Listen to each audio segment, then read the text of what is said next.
કેમ છો મિત્રો? ગુડ મોર્નિંગ મિત્રો.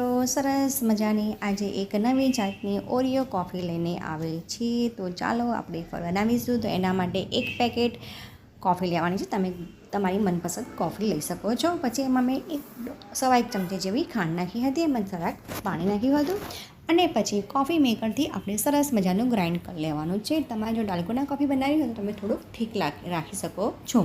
મેં આમાં ઠીક નથી રાખ્યું. હવે આપણે એક ગ્લાસમાં બે ઓરિયો બિસ્કિટ લેવાના છે, એને આવી રીતે અધકચરા ક્રશ કરી લેવાના છે. પછી આપણે એમાં એક ગ્લાસ દૂધ નાખવાનું છે, સરસ મજાના બરફના કટકા નાખવાના છે, મેલ્ટ કરેલી કોફી નાખવાની છે અને સરસ મજાનું આપણે એને મિક્સ કરી દેવાનું છે. ત્યાર પછી આપણે એમાં ફરીથી એક ઓરિયો બિસ્કિટ એની ઉપર ઝીણી લેવાનું છે. તો ચાલો, સરસ મજાની ઓરિયો કોફી તૈયાર છે. Please like and subscribe.